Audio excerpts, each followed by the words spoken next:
Hello and welcome to the final day on our way to tomorrow's game jam. So this is the final chance for us to show you one little thing quickly. And there's various other videos linked below if you want to look at this a little bit more, which I'd highly recommend. But essentially today's is looking at how can we kind of set up levels. And you could do that through your variables, which we looked at earlier in this kind of block of lessons. But today we're just going to do it in a really simple way. So I've created my sprite. And I have a backdrop that I want to use here, and I've just coded this so far for some basic instructions so that I can make the little crab move. So what I'm wanting to do is that when they reach the castle, it goes on to a new level. So what I'm going to do is I'm first going to go to my backdrop, and I'm going to add a little bit here where I can then say if this is touched. So I'm going to change it to be in the same color as that. And let's just put in a small amount here. And obviously, if you have loads of time, you can do this slightly better than I am. So I've done that. And I'm going to get my second backdrop ready for when they reach that. So I'm going to click plus. I'm going to choose a backdrop, and I'm going to use one of the other castles.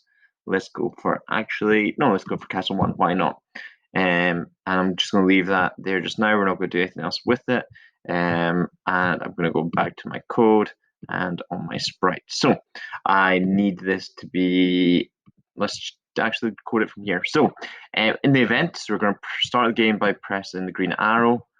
We need to change the look, so we need to have it on the right backdrop. So we're going to go to set the backdrop as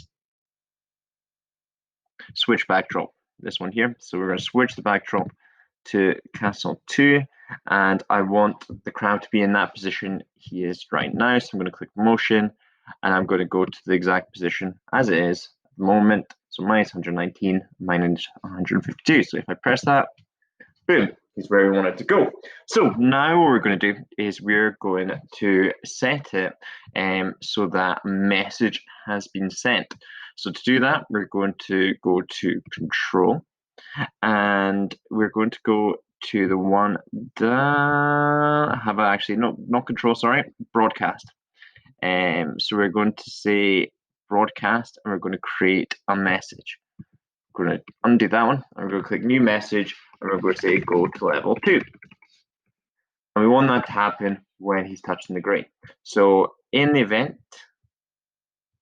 of when any key is pressed, then to our controls, if it is then touching, so we'll go back to the sensing, touching a color, and the color being my big gray blob. So click a little bit, and we'll go over to our gray blob. If touching gray, then broadcast go to level 2. So now what I need to do is I need to say that when it gets the broadcast of go to level 2, it switches to that backdrop, and we maybe need to choose where the crab should go as well. So we're going to go to event, and we're going to say when the message is received. So when I receive message 1, and you might want to put this as the backdrop rather than on your sprite, but we'll put it as sprite just now. When I receive go to level 2, we want the look to change. We want to go to backdrop castle 1, I believe it is, and we want the frog, the crab. I'm going to move him a little bit over, so we'll go minus, or we might just go 0. Go to 0. Okay, so now let's start this and see if that works. So he makes his way up to the grey castle, and we're hoping that Mr. Brown has coded this right. We end up there at the next level, and you can obviously keep that going to have a whole series of different backdrops. And of course, you could have it, depending on what you want to do, is little messages pop up as they do it. So when they get that message, the crab says, "Hooray, I'm at the castle," or something like that. But like I said, there's videos below to help you with that. And I can't wait to see you all tomorrow and the start of our game jam. Thanks for watching. Goodbye.